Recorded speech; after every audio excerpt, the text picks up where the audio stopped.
Peter, if you please unmute yourself, I think you can already do that.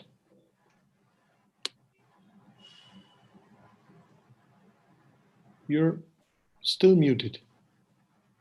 Can you hear me now? Yeah, now it sounds good. Yes. It was showing the host will not allow me to unmute, so my unmuting wasn't working. Okay. Anyway, well, we're here now. Very good. So we have, and I ask our colleagues from TERI, we have Dr. Ajay Mathur as well. Is he with us?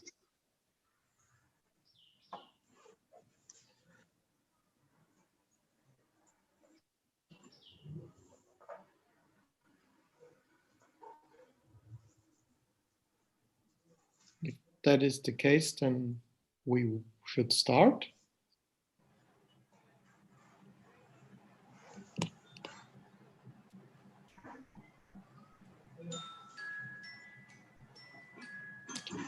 So we will wait just 2 more minutes and then we will start. Can't hear. Can you hear me? Who was speaking, Peter? I can hear you. So I would, in any case, I would request everybody who is not speaking to stay muted until it's your turn to speak.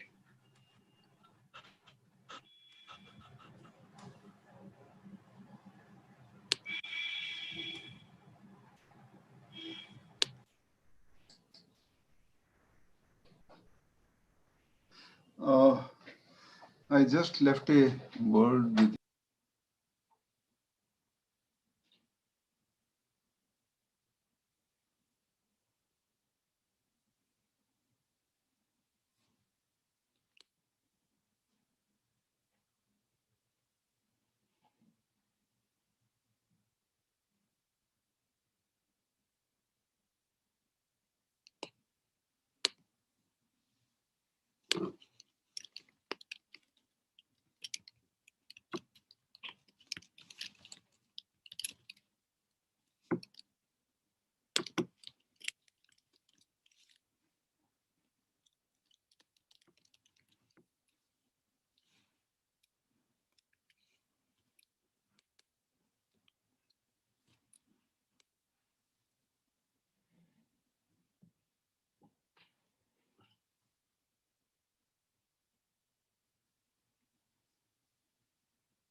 he joining just in seconds. Yeah. Then I would suggest that I start already with some general information. At first, a cordial welcome to everyone. A very good morning, good afternoon, good evening, wherever you are. I'm very pleased to see that at this event we have participants from all over the world. I've seen people from, let's say, Japan up to Argentina, across the world, which is a great pleasure. This is the launch event of our 19th World Wind Energy Conference, which we are planning to have in collaboration with TERI and several other organizations, all of which are here together with us and will speak at this launch event.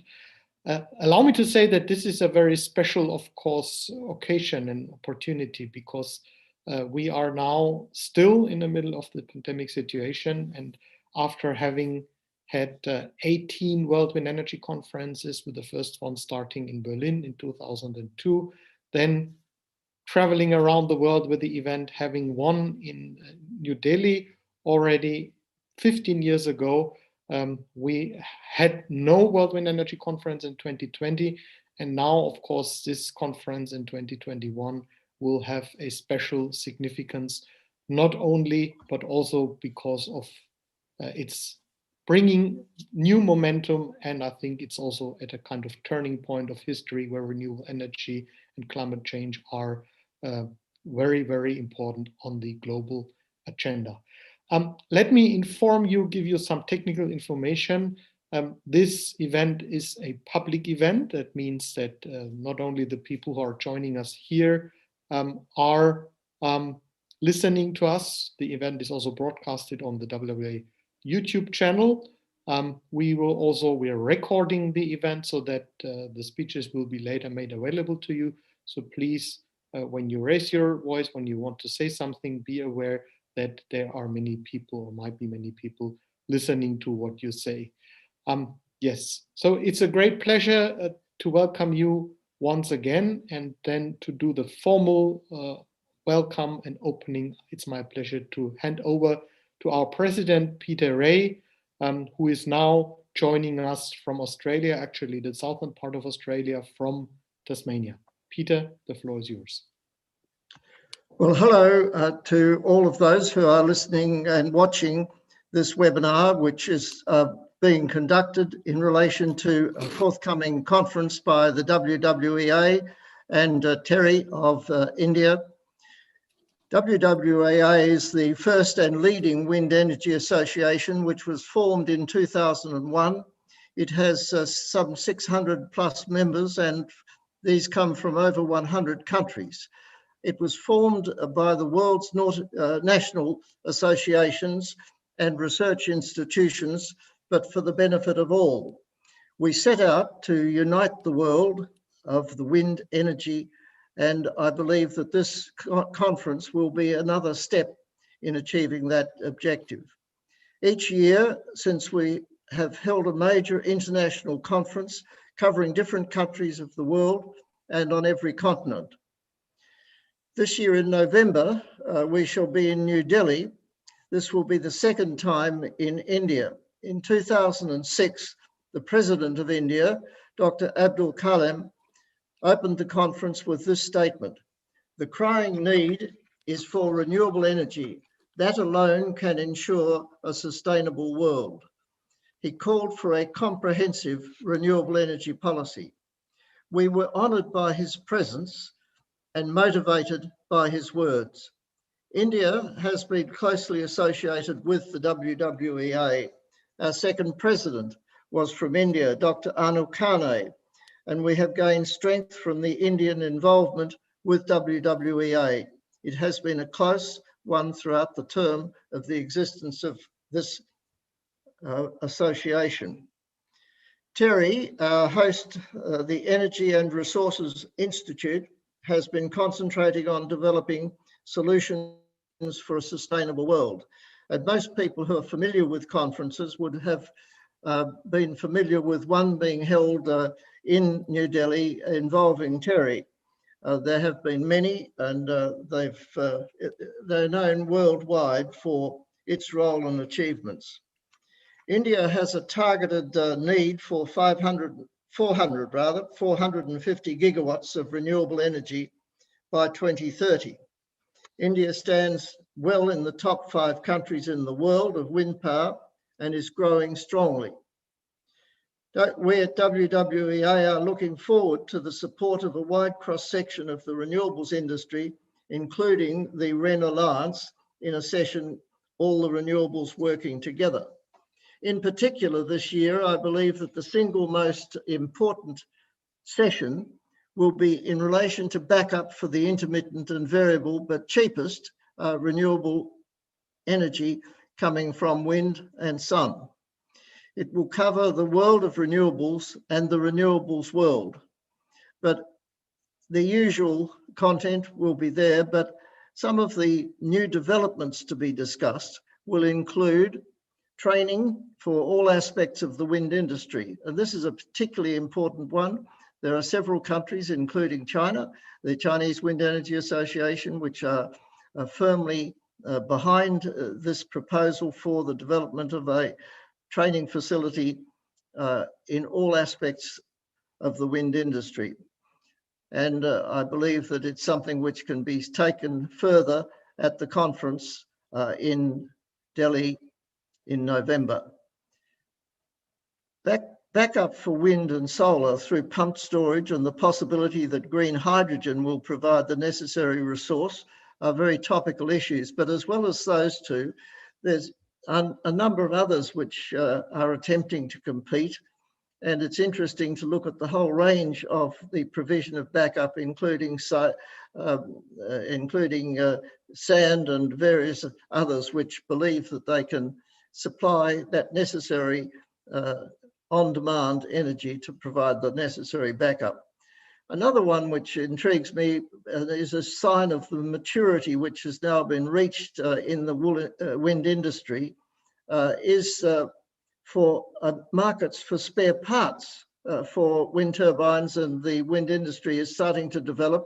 There's one of which I'm aware in Germany. There are probably others developing, and it is a sign of a maturity in the industry of wind energy. Another which I think is worth pointing out in particular, and that is offshore. There's considerable interest in this as it's becoming more and more practical as a solution for heavily inhabited countries with offshore territory, and others where the wind regime is considerably better offshore than onshore. As it develops, I'm sure it will reduce in cost and become more competitive. It is clearly a growth area. Nowhere better identified than with the Dogger Bank project in the North Sea, which is a planned 3.6 gigawatts wind farm, and that's quite a large wind farm. Another area of interest, I believe, at this conference will be on the concentration on the design, development and management of grids, with a major percentage of renewables is another area for serious consideration. There are problems which can be overcome. Some of the countries are well down the track towards that, and others are still to tackle the problem. Some are part way through, but it's a problem which will be probably exacerbated, or at least take more consideration when we have regard to the fact that electric vehicles are going to become very much more the predominant method of domestic transport, and well, not only that, but I think with regard to the air and sea transport, there are changes taking place in relation to that. As all of that takes place, then the grid will require further amendment and further design, further development. These are all things which we can discuss in November. They're things which are happening in the world, and I wish I had time to talk a little further about some of the interesting and challenging things that we're going to be discussing in November. The impact of all of these is going to determine how well the renewable energy rollover will be able to take place, how smoothly it can take place, and it will be interesting to hear other speakers referring to what they see as coming from this World Wind Energy Conference to be held in November 24-26 in New Delhi later this year.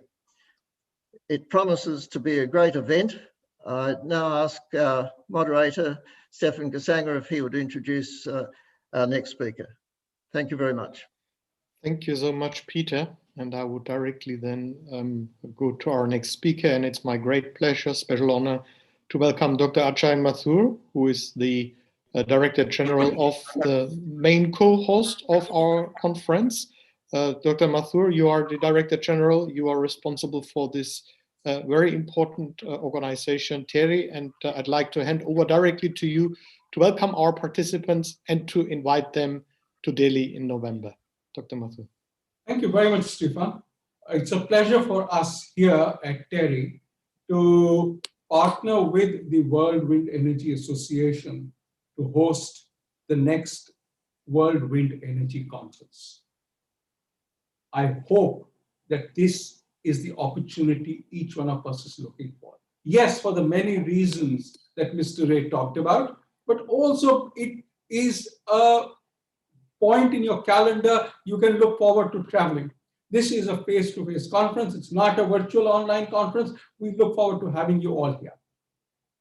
And as we have all of you here, we are looking forward to a discussion on a range of issues in this new world of wind and solar, which is why the title of this conference is Powering the World with the Wind and the Sun.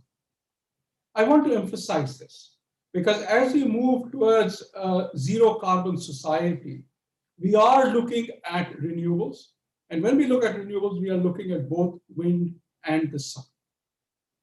Mr. Ray talked about the fact that we are looking at a future in which the supply from wind is intermittent. So is it with solar, but the two of them together provide a greater degree of reliability and hence reduce the need for storage, whether it is through pump storage or whether it is through batteries or any other means.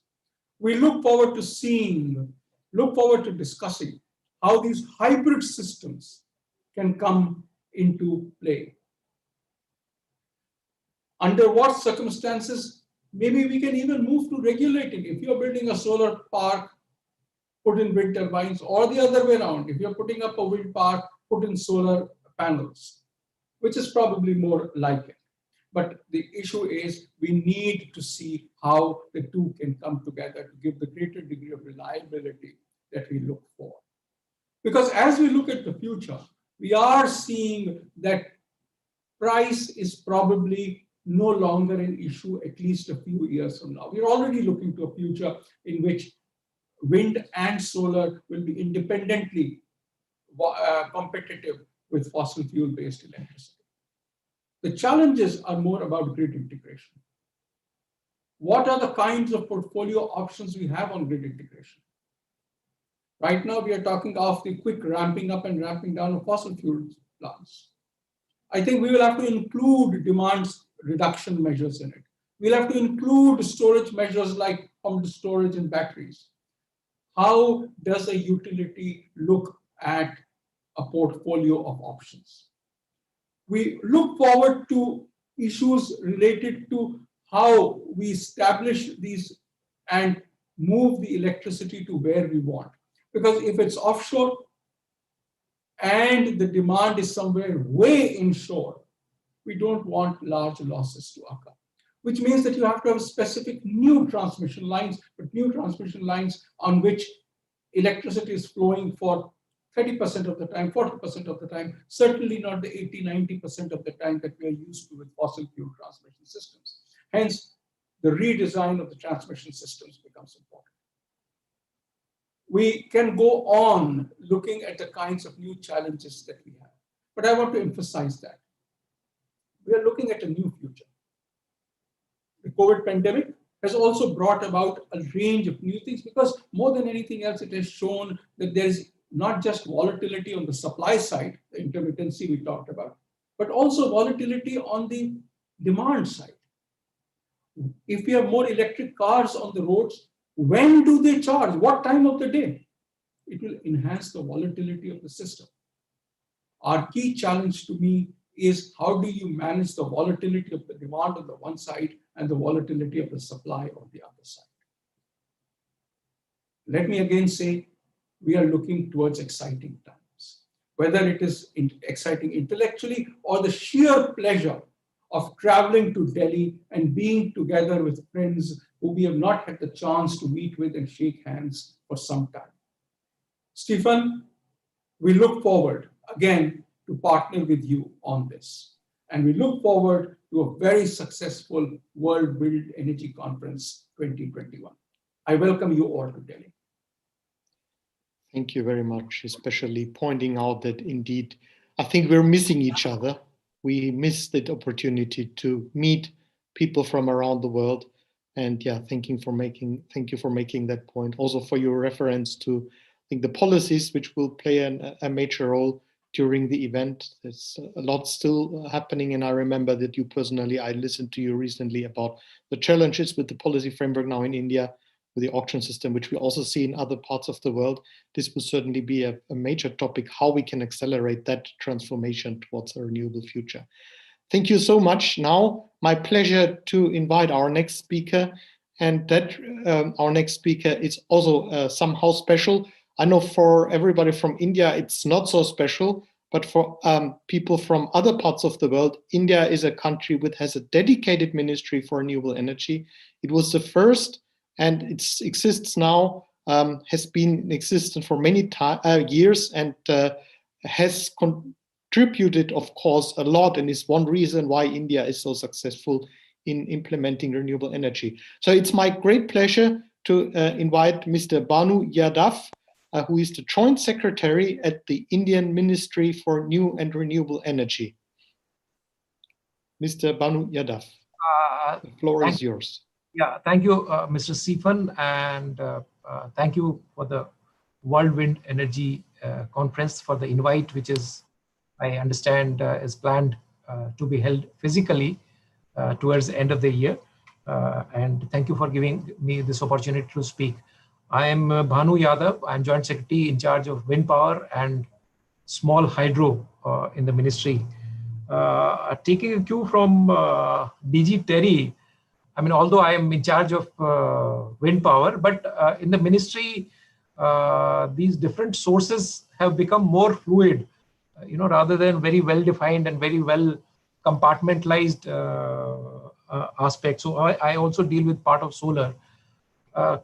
Focusing on the wind power in India, I think there are lots of pluses. India has had a long history of wind power installation in the country. I think more than 2 decades.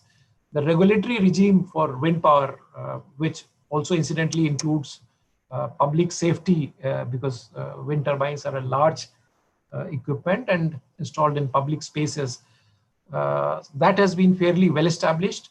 The manufacturing ecosystem for the onshore wind turbine is again fairly well established. We have world's major manufacturers and who has their units in India, and a number of them have been exporting to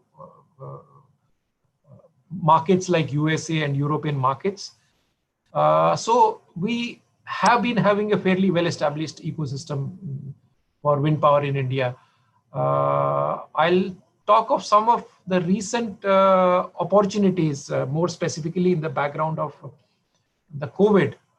One of the positive things which COVID did, and which was visible to even a common man in the street, is the importance of clean air, clean climate, and clean water. I think if we remember the newspapers or the items in April, May, and June, I think we were fascinated with how cities far away from Himalayas could see clear Himalayan peaks and snow, and we were really excited that the water of Ganges, rivers, like Ganges and Yamuna, are clean.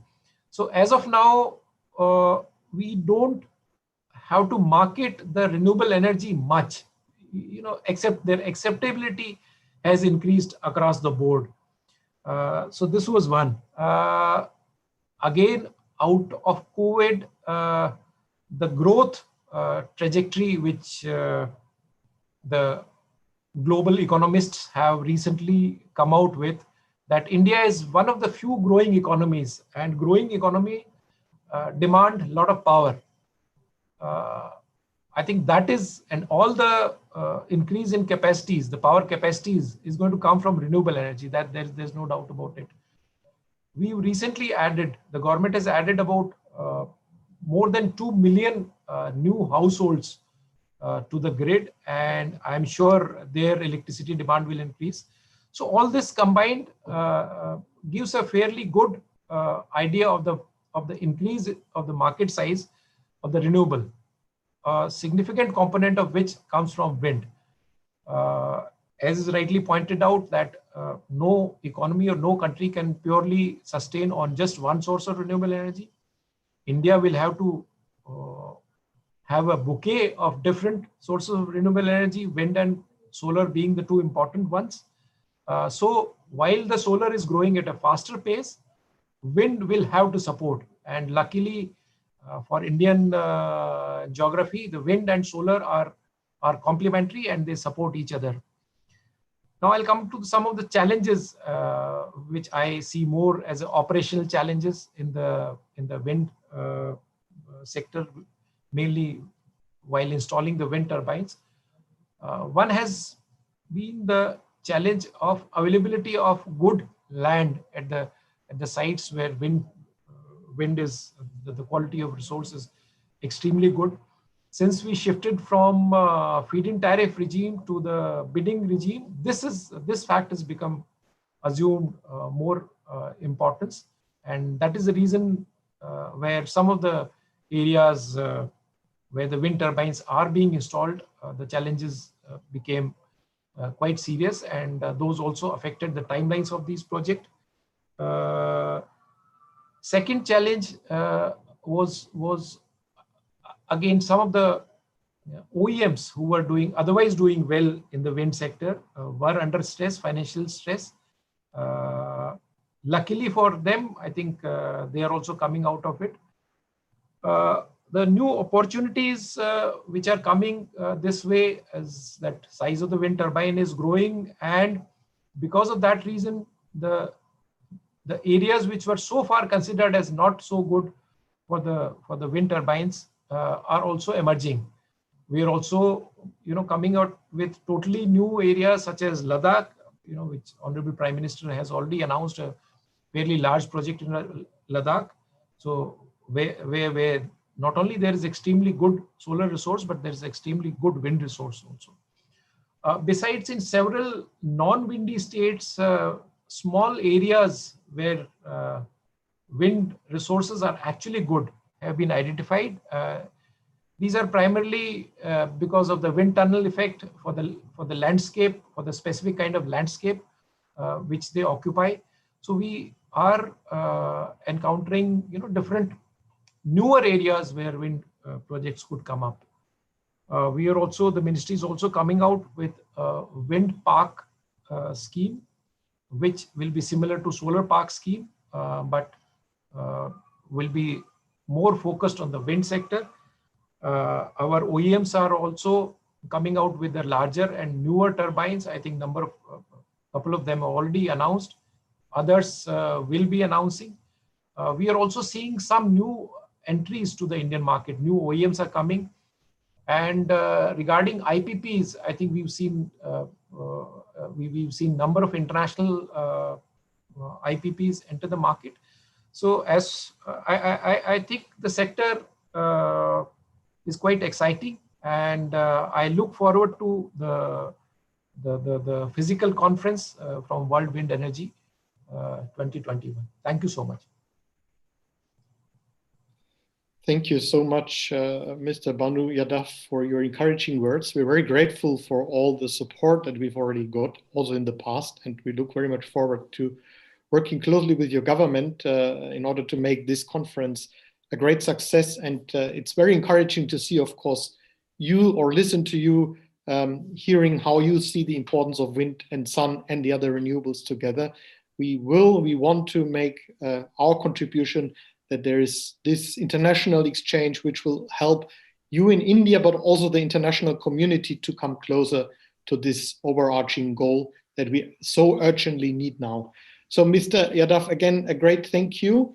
And with that, I have the pleasure to then go to the international level, still somehow closely related to India. It's my great pleasure to invite our next speaker, welcome our next speaker, Mrs. Gauri Singh, who started her career at the government of India and is now the Deputy Director General of the International Renewable Energy Agency, a key agency which, by the way, we have a lot in common also historically, because I remember well when our organization, together with some others, suggested to create such an organization. One of the first countries we got support, I spoke at that time to the at that time Minister for New and Renewable Energy, and India was one of the first, and logically now one of the leaders in this agency.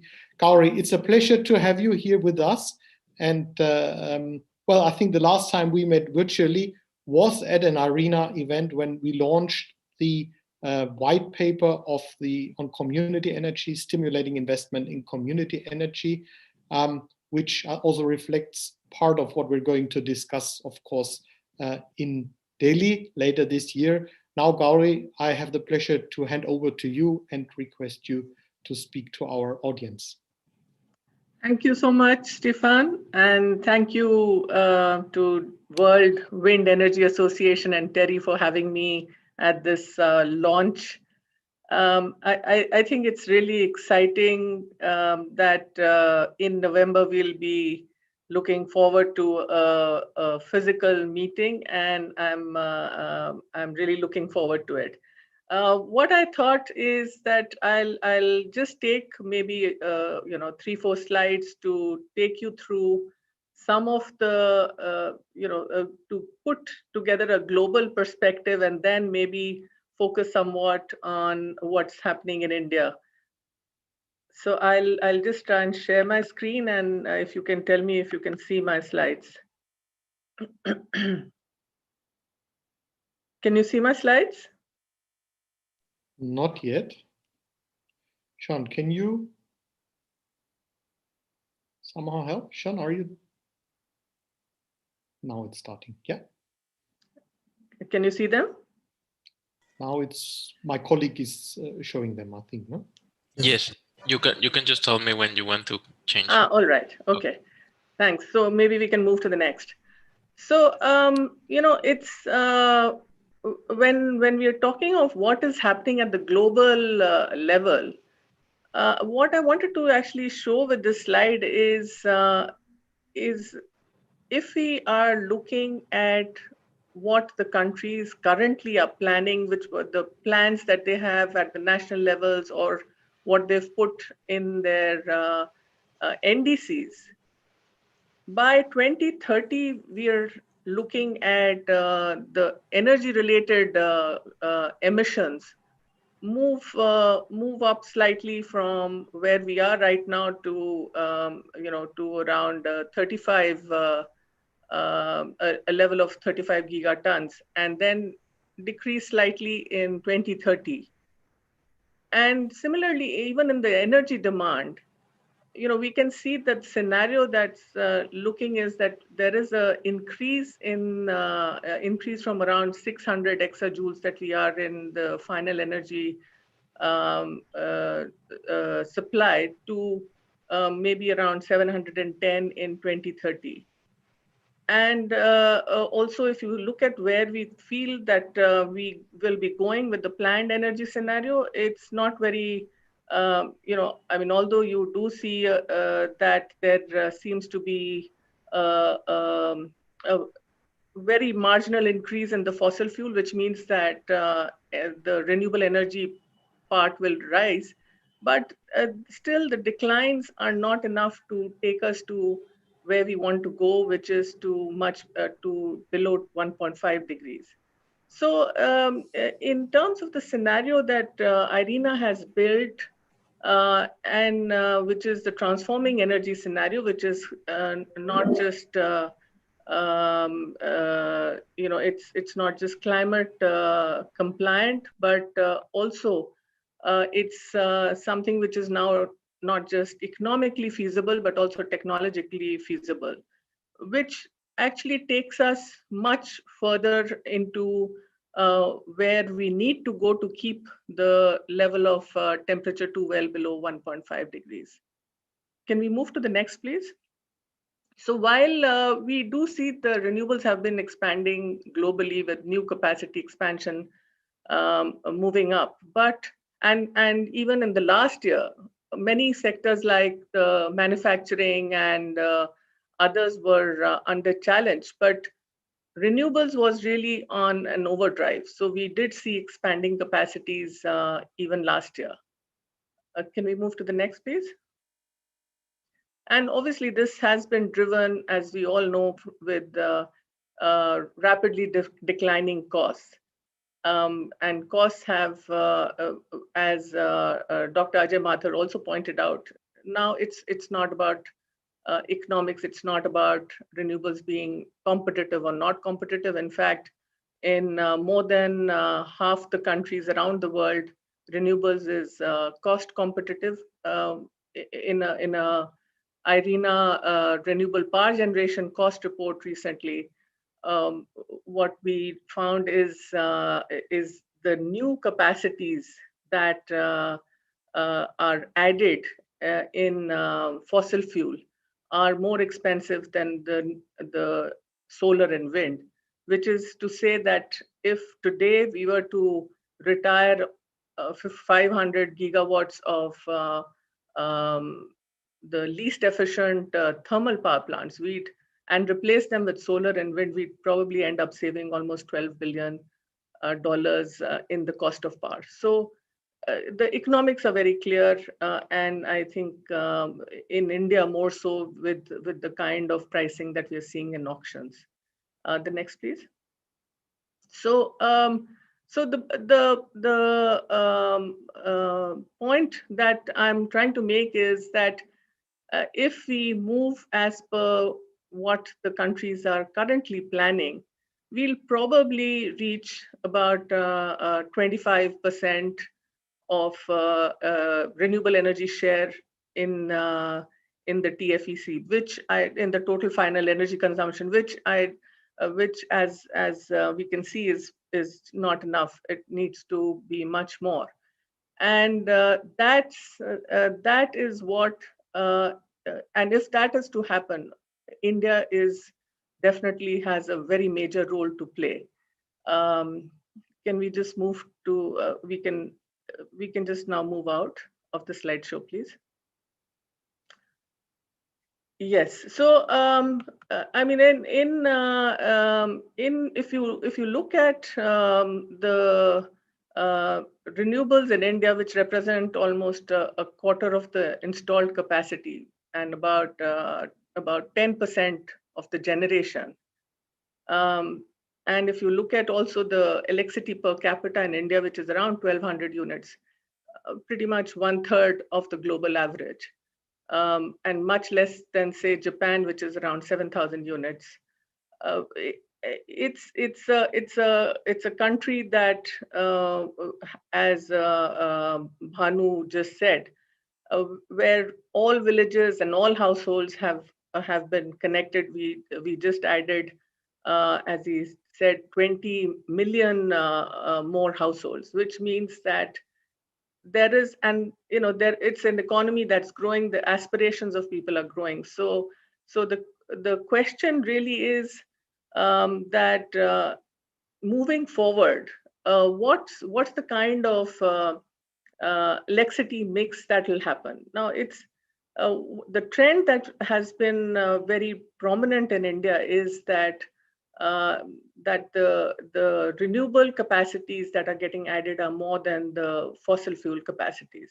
So while in the developed world, the discussion is more about substitution of energy sources and in energy efficiency. In India, the planning is much more about how much of the increase in the demand can be met through renewable energy. And I think some of the very important drivers that give us confidence in the path that that India is moving forward is obviously the recent announcement of the Honorable Prime Minister, where he stated that India is committed to 450 gigawatts of renewable energy by 2030.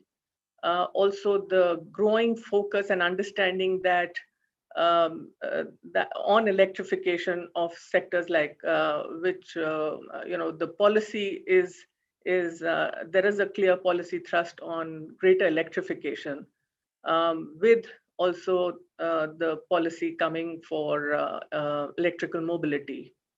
And I think the newly announced hydrogen mission, which has a focus on green hydrogen as well, is a very important announcement, because what we understand is that in India, the focus will be more on the green ammonia, and for some of us who understand the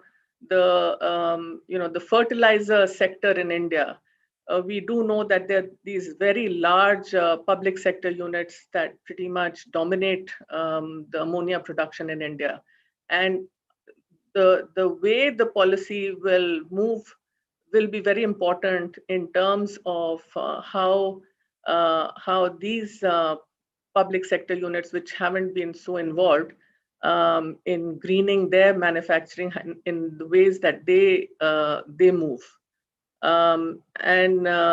Clearly, the ongoing auctions and the experiments that are happening in terms of coming out with auctions with storage, coming out with very different ways and innovative ways of how more deployment can be done on the ground. These are all indicative of the great urgency that is there even on the policy side to make sure that the path that has been and the intent that has been spelled out by the Prime Minister can be followed up with very strong implementation on the ground. So I think for all purposes, I think it's really very exciting time, and what happens in India will clearly be very important in the way in which the scenario will look at a global level. So let me stop here and by saying that I very much look forward to the conference in November, and I hope that the many issues that that are at a discussion level in the power sector can actually be discussed in depth, and I'm actually very happy to see that it's a wind and sun conference, because it's really a topic which is very relevant for India. Thank you very much. Thank you so much, Gauri, for sharing your views with us, and in particular for showing us the global picture. And I think indeed it is very encouraging to see that the economics, also technology, are on our side. So there is not so much need to discuss whether, but just now how to accelerate, also for underlining the urgency and the role now. I think it's a bit clearer now, the role that India is playing and has to play as one of those countries which is leading the world in this global transformation. Again, thank you very much to Gauri in Abu Dhabi. And now let's go back to India, and it's my pleasure to welcome Dr. Chami Hossain, who is one of the pioneers, we can really say, of wind power in India. Chami, you've worked for companies at the time when we had the first time the World Wind Energy Conference in Delhi. You were the main manager of it at the Indian Wind Energy Association. You've worked in the association side, on the industry side as well, and you're vice president of WWEA, and next to many other positions, also the technical chair of WWEA, and you will share the global status of wind power and how that is related to the situation in India. Chami. Yeah, thank you, Stephen, and a very good day to all the distinguished speakers here. Dr. Ajay Mathur and Gauri Singh ji, Bhanu Yadav ji, and Dr. Peter Ray, all the distinguished speakers on the panel. I wish you all a very good day here. In fact, I am quite delighted and happy about the fact that the World Wind Energy Association has is coming back to India almost after 10 years, and we had a big conference in Delhi in 2006, and at that time the scenarios were different, but still India was gearing up to harness renewable energy in a very big way, and at that time our total installed capacity of wind power was around 5 gigawatt. And now we have almost, and there was hardly no solar at that time, hardly any solar at that time. And now we have almost, I would say 78, 80 gigawatt of wind and solar capacity combined, which is a very huge capacity and significant part of our energy mix. I have some statistics and a very small presentation. which as Stephen said, I would just like to share with you. Stephen, can I open my file here? You can share your screen. You are a I can co-host, share. so you should be able Oh. to do that. No? Okay.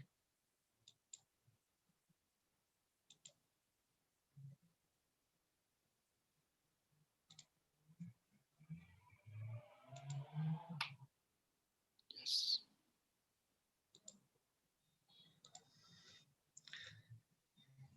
Yeah. So as I was saying, now in India, we have almost 80 gigawatt of wind power, and also internationally, things have changed so much now that we have very large capacity worldwide.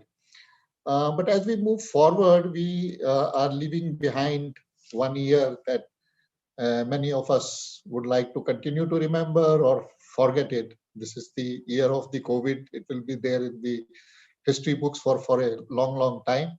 And this was a year when everything, closed down. So right March onwards, we saw lockdowns in every part of the world. And as a result, what happened that the energy demand also worldwide, it went down a little, 8 to 10% here and there. And with that, the electricity demand also went down because the shops and the facilities, everything was closed. But during this period, something interesting happened, and one of them was that the thing that was continued to work was renewable energy. While everything else shut down, everything was closing down with the coronavirus. One thing that continued to work was these solar parks. They continued to generate electricity. We have plantations, we have biomass, which continue to run, of course. They are naturally operating like that. And we had wind energy, which also continued to generate electricity, and very large amounts of electricity was being pumped into the systems all around the world during this period. And this showcased the fact that, while other things can stop, renewable energy continues to work. And this means that we are on a very, very much correct path of harnessing renewable energy. And if you look at some of the statistics, and these are interesting statistics, that wind and solar energy are first of all, the fact that the wind and solar energy are now cost effective and mainstream sources of energy all over the world. In India, we achieved a cost of slightly less than 2 rupees per kilowatt hour, which is pretty low as a cost of generation. And also for the wind, we were as low as 2.42, but then it went up a little, and so we are hovering around 2.8, 2.9 rupees per kilowatt hour. So it's very cost competitive, and perhaps more cost competitive than fossil fuel based power plants. And so it will continue to grow. So the future is there for the renewable energy.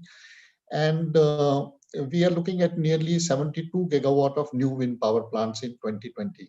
So till 2020, till 2019 end, we had an installation of 650 gigawatt, a little more, at the end of 2019.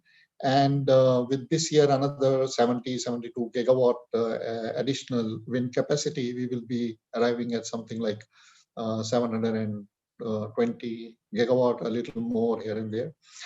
And in 2021, it is projected that there will be around 70 to 78, 80 gigawatt capacity which will be added. So very large capacity is getting added.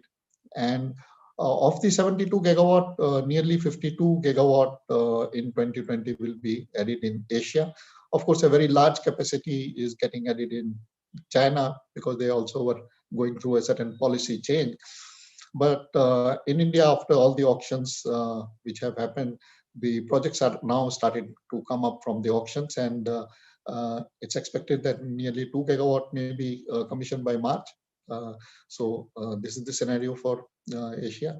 And around 350 gigawatt of new capacity is expected in next 4 years all over the world, of course. Nearly 200 gigawatt of offshore capacity by 2030. So even if you look at the near horizon of next 10 years, it's going to be really moving. We will be moving ahead on renewable energy in a very big way. These are statistics that I have on wind. Solar will have a similar scenario. So I take this opportunity to welcome all of you to the WWEC conference in November here in India. And I think it is going to be a very exciting time for all of us with all the developments that are happening. And I thank all the speakers here again. Thank you.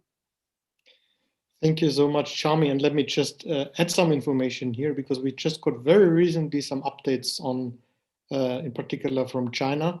I think that's just really yesterday got the information that the Chinese market alone probably in 2020 was more than 50 gigawatts. So you can even increase a bit the expectations that we have. So the last year obviously will bring a new record of maybe around 80 gigawatt of maybe even a bit more than that of global installed capacity in spite of the pandemic situation. I think that really shows us that we are now almost on track. We can see some acceleration around the world, and that is very good news. Chami, thank you so much for this global overview. And with this, I'd like to invite our next speaker, which is another true wind pioneer in India, Professor Kasturi Rangayan, who joins us here as the chairman of the Indian Windpower Association, an association which mainly represents the investors in wind farms, many also medium-sized companies. And I know that that's a sector that we've been talking about requires also special attention, brings a lot of added value to wherever they invest. Professor Kasturi Rangayan, I have the pleasure now to invite you to reflect about the situation in India at this point of time. And again, we're very happy to have you also on board of the conference as one of the supporting organizations, which will contribute to making it a success. Professor Kasturi. Thank you very much, Stephen, for inviting me to be a speaker today. Yes. Good, ma.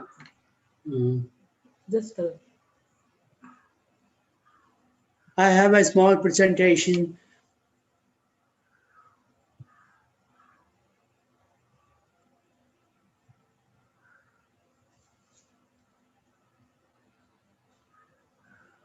Status of wind power energy in India.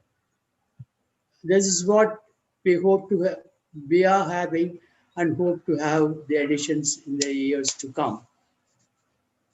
The global overview is the energy sector worldwide is in transition.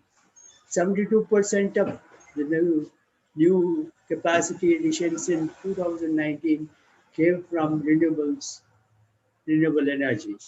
Out of the 2,805.5 trillion watt hours of renewable energy generated worldwide in 2019, over 50% of 1,429.6 trillion hours came from wind energy. The India overview is like, out of the total installed capacity of 376 million, 322.74 megawatt of renewable energy capacity is 91,163.81 megawatt, or 24% is from wind energy. The wind energy at 38,624.56 megawatt constitutes 10.3% of the total wind energy capacity, and 42.4% of the installed renewables wind energy capacity. In 2019-20, out of the total electricity generation of 1,392 billion units, 138.3 billion units, or 9.9%, came from the renewable energy. Wind energy contributed 64.6 billion units. India's wind energy potential is like up at the up height of 50 meters. The potential of India is 49.130. When the up height goes to 80 meters, it will be 102.778 units, and when it goes to 100 meters, it is 302.22 million megawatt, and at 122, 695.509, the ample potential India has. The statewide installed capacity in India, in the 10 states of India, is like Andhra Pradesh, Gujarat, Karnataka, Kerala, Madhya Pradesh, Maharashtra, Rajasthan, and Tamil Nadu, and a few other small states, will be like 3,600, 38,624.58 megawatt. This is the statistics as on December 31st, 2020. The Solar Energy Corporation of India has a reverse auction bids for wind energy, and it started bidding from February 2017, and the prices at that time was 3.46 Indian rupees, equivalent to 4 cents or 4.68 cents. In October, the price came down, the tariff came down. February 28, as days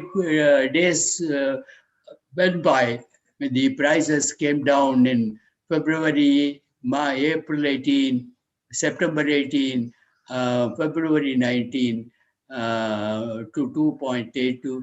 In seventh tranche, the May 29, for 1,200 megawatt came down to 2.79. The lowest price found in the auctions was 2.44 Indian rupees, equivalent to 3.3 US cents. That is, had been the tariff realized in the reverse bidding auction of Solar Energy Corporation. The total quantity tendered was 13,800, of which 10,330 megawatt was allotted. The average US cents tariff in US cents is 3.79, or equivalent to 2.8 Indian rupees.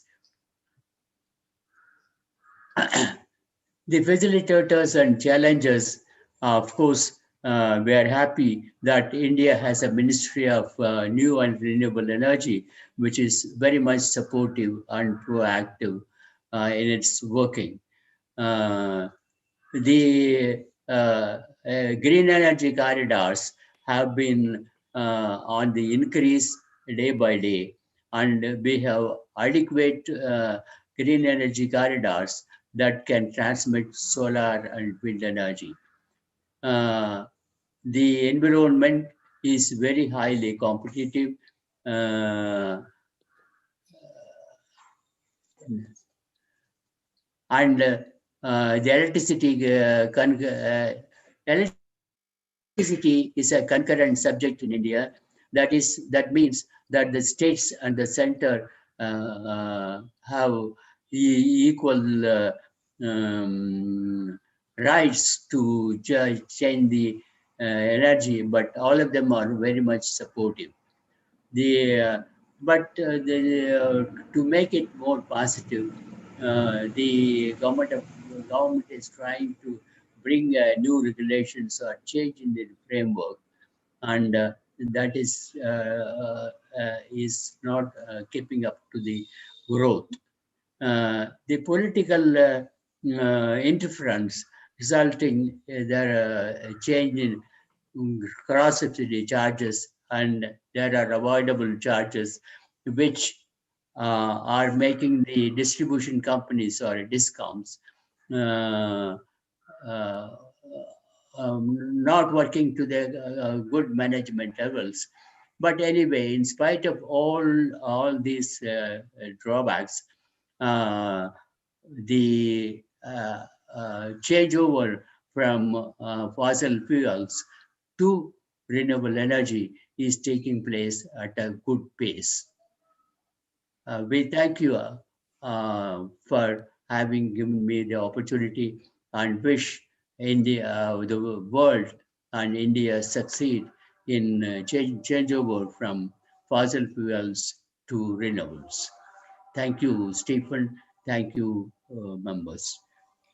Thank you very much, in particular for introducing your practical experience and the experience of your members, which are actually investing in wind farms and operating wind farms. And I think indeed the challenges also that you raised, in particular related to the policies, auction systems, we see similar experience in other countries as well. Certainly be very important part of the conference in India in autumn, because these are the key kind of conditions which we need to further develop in order to ensure that the investment takes place on the level that we need to achieve our goals. Thank you so much, Professor Kasturirangan. Now we have kind of completed the wind part of the conference, and as you all know, the theme of the conference will be powering the world with wind and sun, which doesn't exclude the other renewables, but I think there's now a growing consensus that wind and sun will contribute most to a future renewable energy supply. Of course, hydropower, bioenergy, geothermal, they will also play their role. But we now look in particular into the solar side, and now it's my pleasure to invite our colleague from the International Solar Alliance. It's my pleasure to invite Mr. Prasanta Kumar Mahapatra, who is the advisor of the International Solar Alliance, who will share with us his views and how wind and sun are complementary partners. May I hand over to you? Honorable Pitade, Honorable Stephen Sanger, Dr. Ajay Mathur, Bhanu Jadhav, Mrs. Gauri Singh, Dr. Jami Hussain, Dr. Kasturirangan, ladies and gentlemen, good morning, good evening, good afternoon, depending on which part of the globe you are. It's a pleasure to be a part of today's discussion, to share experiences and share the knowledge. And with your permission, I would like to share my screen. Just give me a minute. Some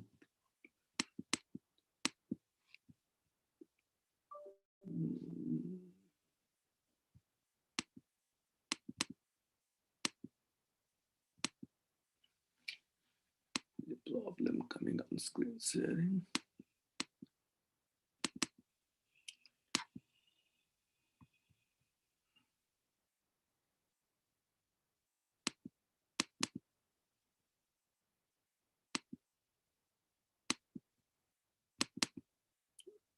Just a minute. Allow Zoom to share screen sharing.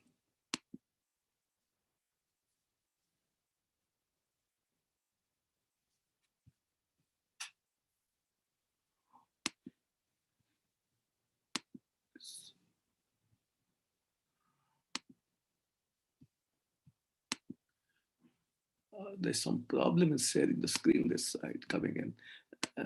Could somebody play my presentation? Sean, I think we have the presentation here as well? Yes, now it's starting. So there's some problem in the screen sharing here. Yeah. No worries. That's why we have the backup. Yeah, I've just backed it up. It's not sharing actually. That's the problem. But you can now go ahead and just please indicate when you want to see the next slide. But how do I switch off this? No, it's okay now. You don't need to. It's already fine now. Fine, but I can't see the screen from your side. Oh, okay. Yeah. Can you else see the screen? No. We see now the first slide, wind and sun complementary partners. Well, I can't see that. That's the problem. Maybe some other thing has done up. I got it. Okay, please get it.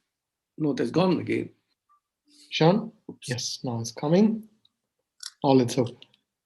Okay, can I have the first second? Next slide, please.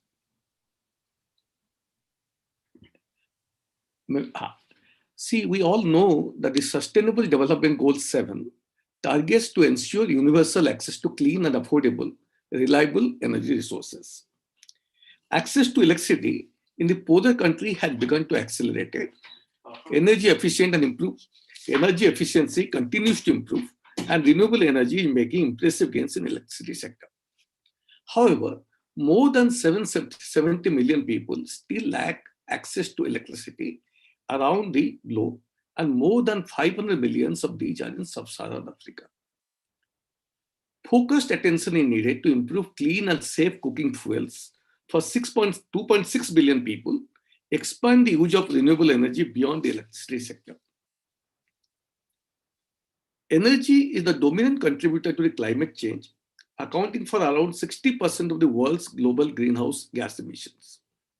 Indoor air pollution from combustible fuels in households caused 4.3 million deaths in 2012, with women and girls accounting for 6 out of every 10 of each. The share of modern renewable energy rose to almost 11% of the total energy consumption, having steadily increased since 2000s. Acceleration needed if we really want to utilize the universal energy targets. This is basically the global energy access scenario, and we must keep this in mind whenever we are planning anything. Maybe it is wind, maybe it is solar, maybe it's the energy access, but these are the facts that we can't ignore. Next slide, please. More than 27% of global electricity is now renewable as for 2019 data. 72.7% come from non-renewable sources, and 27.3% of the renewable electricity. Out of that, 15.9% today, rather than 2019, came from hydropower. 5.9% came wind power. 2.8% came from solar photovoltaics. 2.2% came from biopower, and 0.4% only came from geothermal, solar, concentrated solar power, and ocean power. Next one. Over the past few years, both solar and wind have emerged as the most preferred source of the renewable energy to achieve the Sustainable Development Goal. The graph in the right-hand side basically shows how the additional capacity that has been taken place from 2013 to 2019. So we see a lot of capacity addition has taken place in the renewable energy sector, particularly wind and solar. And solar photovoltaic, with the price reduction and improvement in technology, is picking up very high. In 2019, it has been 115 gigawatts, and wind has been 60 gigawatts. Despite the COVID-19 scenario, between January to October 20, auctionable renewable energy was 15%, renewable capacity was 15% higher than the same period last year, which is a new record. Can you have the next one? This basically again shows the renewable energy scenario, particularly solar and wind trend, giving the annual addition and previous year's capacity. So the solar photovoltaics now stands about 627 gigawatts, and the wind stands around 651 gigawatts. Next slide. Now, what is interesting that we must see what the World Energy Outlook 2020 said.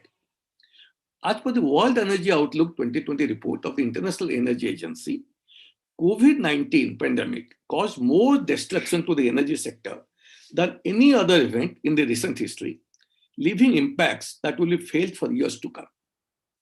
Global energy demand is expected to drop by 5% in 2020, energy investment dropping by 18%, oil demand falling by 8%, coal use falling by 7%, and they say there is no single storyline for the future. What the World Energy Outlook 2020 says, the global energy demand is likely to rebound to its pre-crisis level only in 2023 level if we continue with our existing policy. It may be delayed till 2025. Let's hope with concentrated efforts of the nations, the energy demand rebounds earlier than 2023, we catch up by 2022. And the most vulnerable to be worst affected, revising several years of progress, will be the number of people who urgent date don't have access to electricity, particularly electricity access. Whatever gain we made in sub-Saharan Africa area is going to be undermined. A number of people in sub-Saharan Africa having electricity access is going to decline.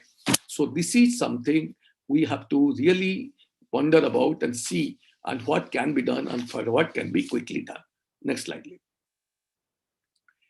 Renewable energy is going to grow rapidly in both the scenario, which means the stated policy scenario or a delayed recovery scenario, no matter what happens as per the World Energy Outlook 2020. So it's a fact that renewable is going to be the new king. In fact, the report says solar is going to become the new king of electricity, with solar at the epicenter of new constellation of electricity generation technology. Electricity grid could prove to be the weak link in this. Transformation of the power sector implications, reliability and security of electricity supply will be affected because of the grid insecurity, grid integration issues. Coal demand does not return to the pre-crisis level, and its share by 2020 energy mix falls below 20% for the first time since the Industrial Revolution. The era of growth in global oil demand comes to an end in 10 years. But without additional policy boost, it is too soon to see rapid decline in oil demand. Natural gas demand will be slightly better. This is what we learned from the World Energy Outlook. Next slide, please. In view of this forecast, what are the opportunities and challenges that we are facing in wind and solar sector? I need not say much because my previous speakers have already covered this area. Energy demand will be increasingly covered by the widespread deployment of variable renewable energy sources in future, in view of their cost competitiveness and for being environmental friendly, both in the grid and isolated systems. Weather and climatic-driven energy sources, as we all know, are characterized by significant spatial and temporal variability. That's going to be a challenge. Non-dispatchable energy sources like wind and solar photovoltaics cannot be controlled by operators. So that's another challenge.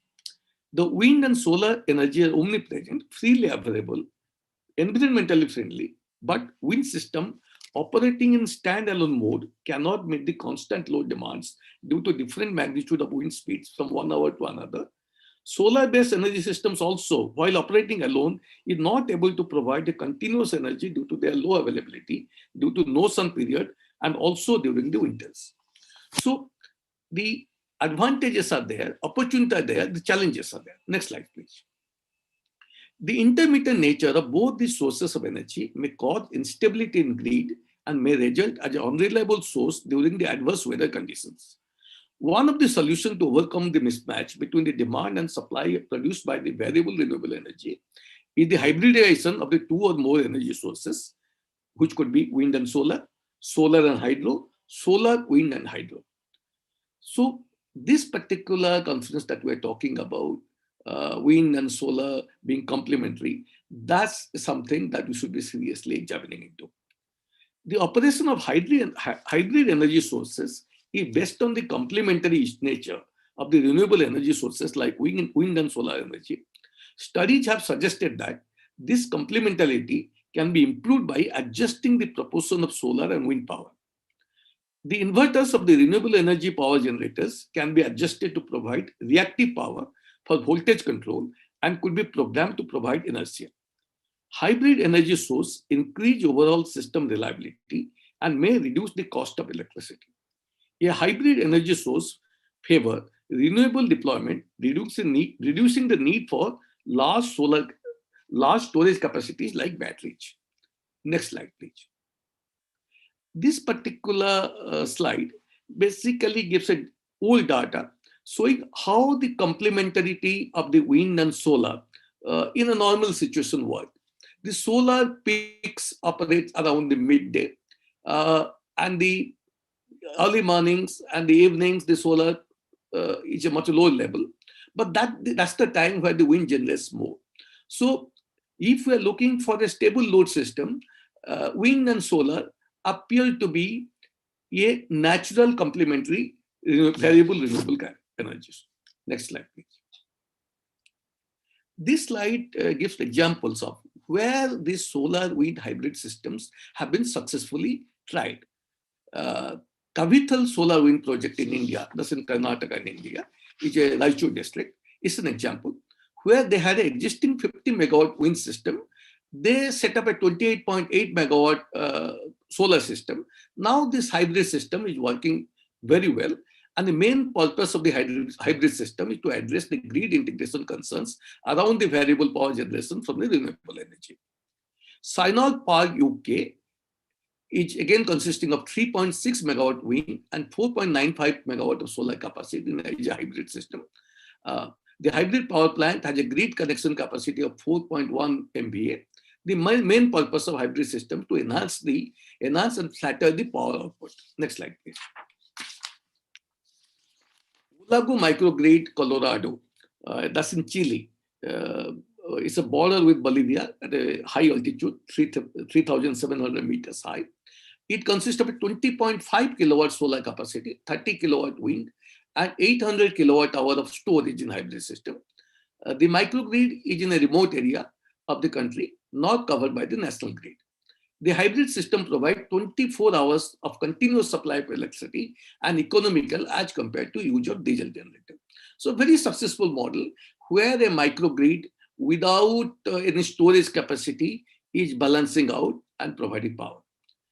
Graciosa, Portugal is basically an island of Portugal, a 60 square kilometer area, consists of 1 megawatt solar PV, 4.5 megawatt wind, 3 kilowatt hour of storage in hybrid system.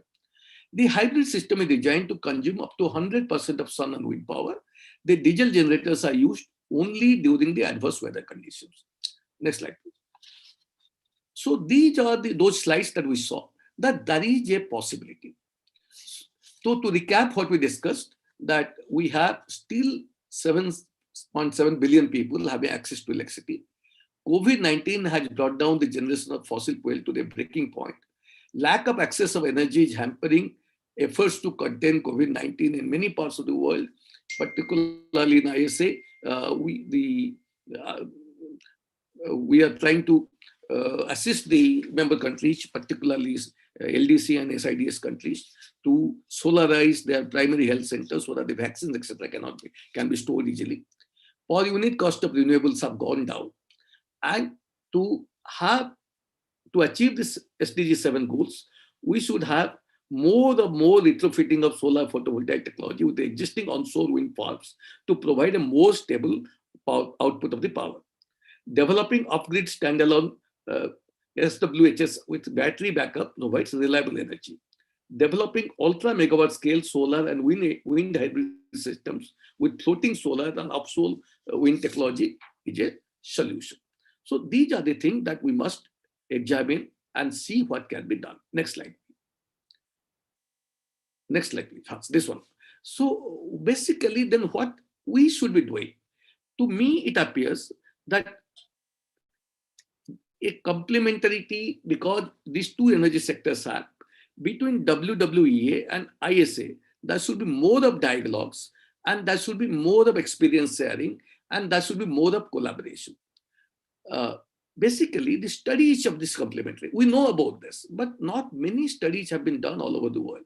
Most of the research papers who are available, they are limited to Europe, North America, Brazil, and China. I think research study in India is maximum 2 or 3. Those sufficient studies are not there. So WWEA and ISA, if they can partner to study the complementarity, so that in the future, the roadmap for implementation of such hybrid projects for the regions in Africa and Asia could be prepared. The next area of cooperation that we can have is that International Solar Alliance has 47 member countries who are either small island developing states or the lesser developed countries. ISA is assisting them with a $50,000 assistance to develop prototypes, innovative solar power plants. So if WWEA and ISA can partner together and we develop hybrid models for the small island countries, because these countries are importing diesel and diesel price fluctuates and they have to be paid in the hard currencies, which brings the currency system in the small countries into difficulties. And winds are available in plenty in the island countries. Sun is available in the tropical countries in plenty. So when we are developing our pilot projects, can WWEA and ISA partner so that we demonstrate some combined projects, hybrid models, so that they're encouraged to meet their energy requirement and use diesel to the minimum. ISA is working towards one sun, one world, one grid. This is an area where WWEA and ISA can also partner and study the spatial compatibility of solar and wind for robust transnational electricity grid. ISA membership is now open to all UN countries. Currently, the members are from tropical regions only. Now that as the UN member countries are going to join and the ISA membership opens up, we can collaborate together and see how the countries with extreme latitudes could take advantage of the temporal complementarity of the solar and wind power, because the solar power will be more available in the spring and the summertime, whereas the wind power in those latitudes are basically available more in autumn and winter time. So how we can collaborate together, there are opportunities. On 3rd February 2021, ISA is organizing a webinar on the grid integration of renewable energy. And as you know that more and more renewable power coming in, particularly wind and solar system, the grid is going to face a challenge. So this is an issue that ISA is going to examine in the webinar on 3rd February. Those of the delegates present here who would like to join there and share the experience, they're most welcome. So next slide, please. With this, I won't be taking much of your time. I'm available for any questions that may come up. Thank you very much for the opportunity. Thank you very much for a very, very insightful global perspective on not only solar power, which is your kind of main field, but I'm very grateful, of course, that you really underlined and presented the benefits of the complementarity and the synergies between the different, in particular, wind and solar resources. Of course, we're very happy to explore with you further what we can do together, and you have some concrete proposals here. Certainly follow that up after this webinar. Now, again, I think all these points that you raised are very important, and also looking at it from a global angle that your organization has, that we also have. WWEC, we have members in more than 100 countries, both in the so-called South and North countries. Very happy about that. Again, I think it's extremely important to understand that renewables, all the technologies, they should not stand alone. They cannot stand alone. It doesn't make too much sense to stand alone, but we have to see the synergies. We have to see the partnerships. And I think Peter Ray has started using this term. I like that very much. We have to look into the symphony of the renewables, make them work together so that we have that brilliant sound as we know it from a symphony orchestra, where you have every instrument playing its own role, but all together make this fantastic sound that we all want. Thank you. And that brings me already to our last, but certainly not least speaker, which also is from the solar energy sector, one of our long-term partners, the International Solar Energy Society, which is also, I think, the oldest organization in this field with now more than 60 years of existence, which is an organization we've been collaborating for more than 20 years, and we have a formal collaboration in the form of the REN Alliance, which also brings together the other technology associations. Klaus Feyen, you are the president of the International Solar Energy Society, so it's my special pleasure to welcome you here on board. You are also, actually you can, I think, present yourself, but you had also some plans earlier this year to host events. We are very pleased to also have you on board in the November event. And now I'd like to hand over to you to share with us your views on the prospects, also from a research and development perspective. Klaus. Yeah, thank you, Stefan, for the kind introduction. I try to share my screen. Now it's coming, yes. I guess, do you see some of my slides? Yes. Oh, that's perfect. Yeah, thank you for the kind introduction. Yeah, the International Solar Energy Society is has 15,000 members worldwide and is closer to a scientific association with members from industry, which is quite complementary to the WWEA, where it might be more or less opposite. But nevertheless, the wind and solar have proven to be the most economic and most reliable option to produce renewable electricity, at least which are available everywhere and not depending on geographical conditions like large hydro.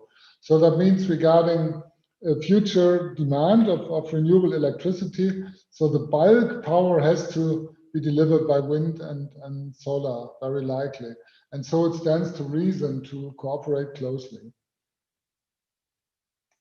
And if we look for the potential, for the wind energy potential, we see that there's quite a lot in the northern hemisphere and in the southern hemisphere around the coasts, and a bit less in the middle.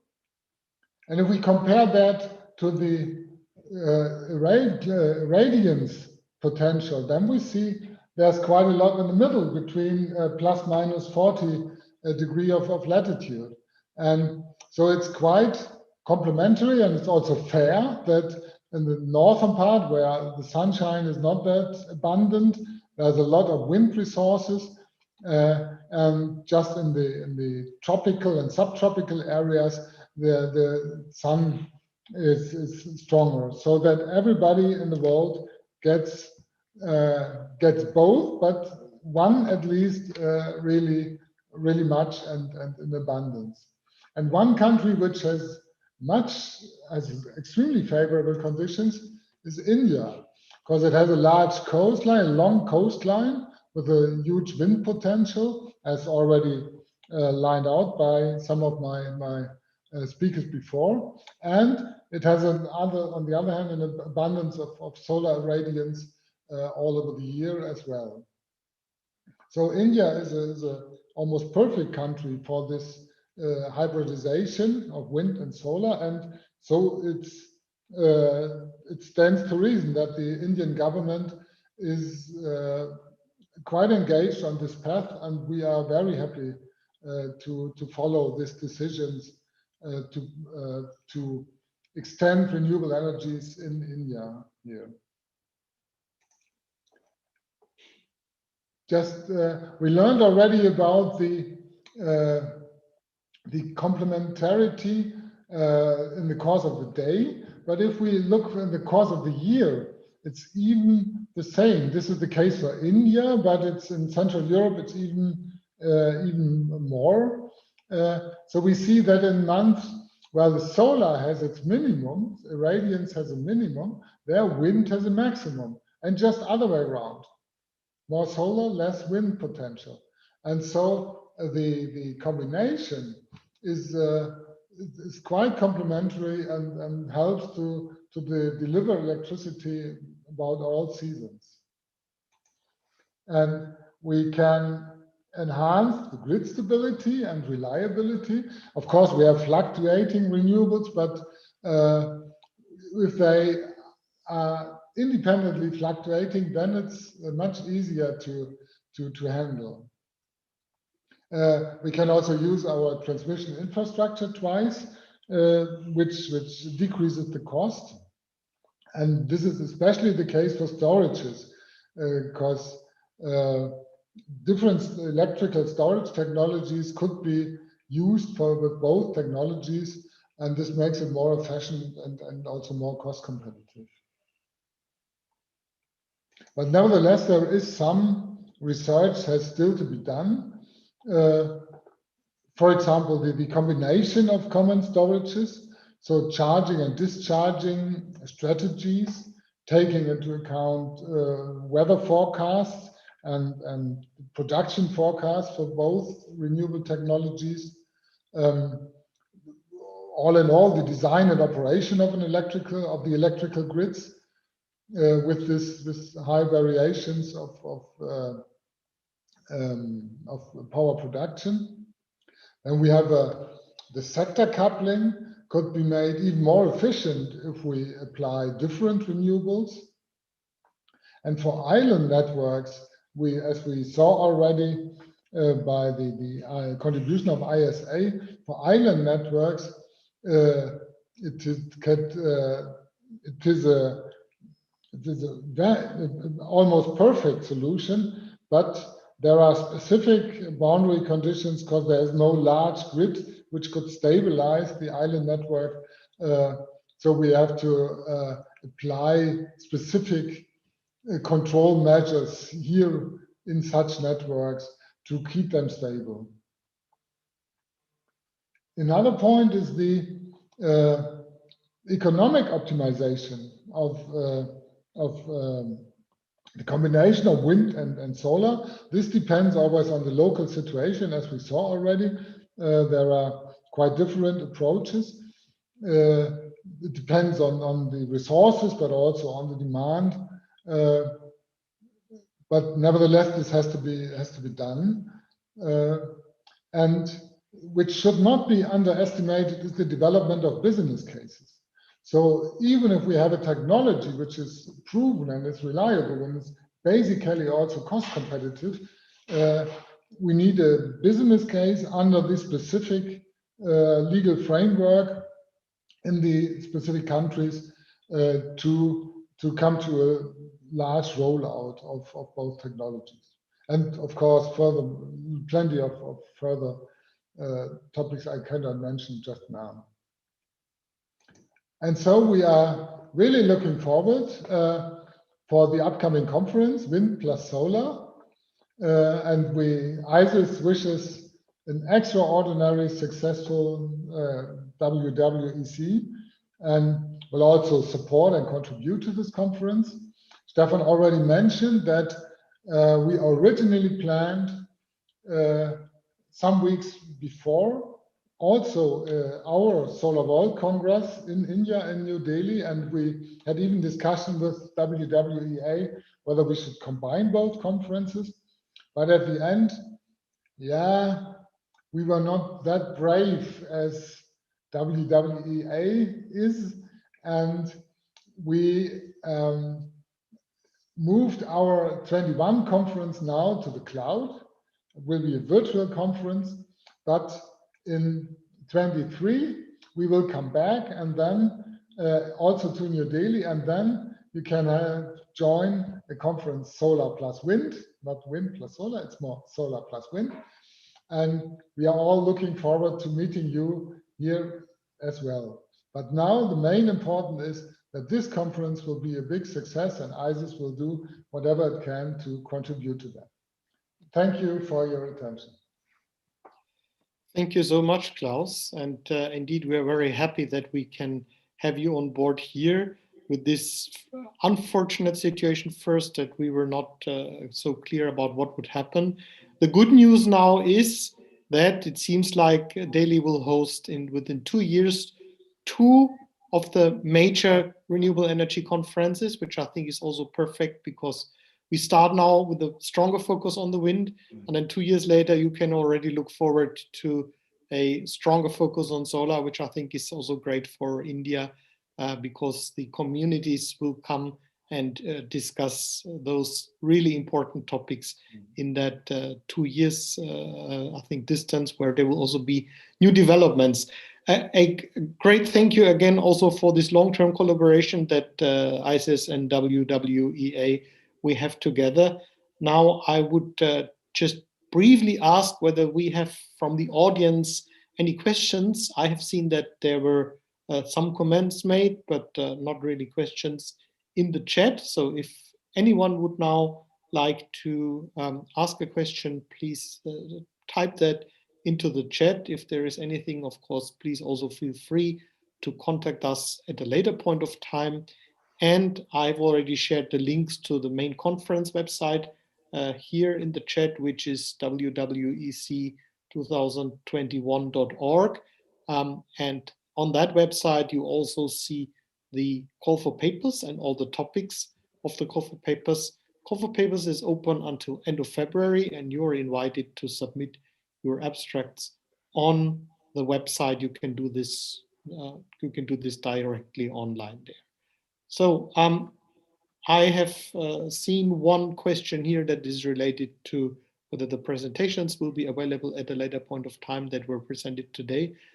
The webinar is recorded and we will make those presentations available on our YouTube channel. I've also shared the link here. So it would usually takes 2-3 days, so latest at the beginning of next week.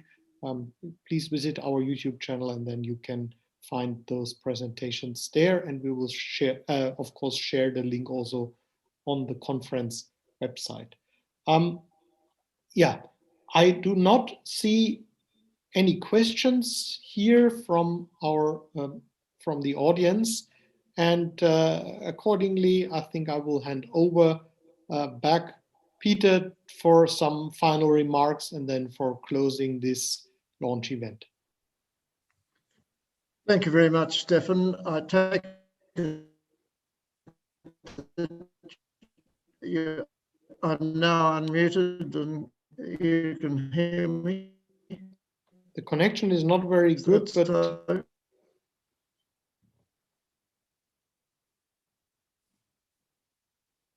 so Peter, the connection is not so good. Can you hear me now?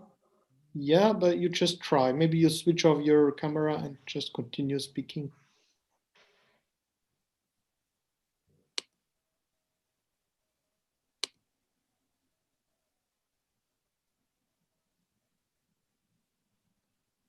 Peter, I'm afraid we kind of lost you. In that case, I think I just take. Yeah, give me a, Peter, are you back? Yeah, yes. Can you? Yes, please go ahead. Can you hear me? Yes, I think we do it without the video. So if you just go ahead. Okay. Well, thank you very much, Stefan, for and your staff at WWEA headquarters for preparing what has been an excellent webinar. I think as an introduction to the conference to be held later this year in New Delhi. We've had a very good coverage of what may be some of the issues which can be dealt with in more detail when we meet later this year in the Terry buildings in New Delhi. To all the speakers, thank you very much for keeping to time. Thank you very much for your presentations. They certainly will be very valuable, recorded and accessible to do some further work for people who want some of those figures and some of the ideas able to be considered further. With those comments and not wishing to hold anybody any further, I simply say thank you very much, everybody. We'll see you in November in New Delhi, I trust, when we can join together to bring the latest in relation to a world powered by wind and sun, with backup of whatever sort we finally come to the conclusion is the preferable one. But from the Renaissance participation, that will be important, and it will also be important to have the others who've been mentioned participating. Thank you. That concludes the session. Thank you so much. Have a nice day. Have a nice evening. Jamie, can you hear? See you later this year in Delhi.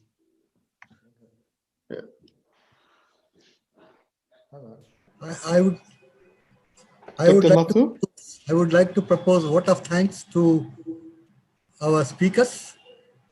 First, I would like to propose a vote of thanks to Sri Bhanu Pratap Yadavji from Ministry of Renewable Energy for his good outlook of what is going to happen for the wind and solar together. And also I would like to thank Dr. Ajay Mathur, DG Terry, for his excellent introduction for the grid requirements and other parts of the other requirements of the renewable energy. And I would like to thank Mr. Prasant Mahapatra, because he has given an excellent overview of the world requirements and the future requirements, what can be done, what that needs to be required to be done. And of course, from ISCS, Klaus Penn has also given a new perspective for the entire renewable energy that is required, business cases that are required. So technology is there, everything is there, but unless until business is there, demand is there, it can't be done much. So it's not lost. Dr. Kasturi Rangan for his good outlook of wind energy in India and the world. Finally, Dr. Jami, our colleague who is also partner in this conference. I would like to thank him as well. Thank you all. We look forward to all of you for the real conference in November 2021. Thank you. Bye-bye. Look forward to seeing all of you. Bye-bye.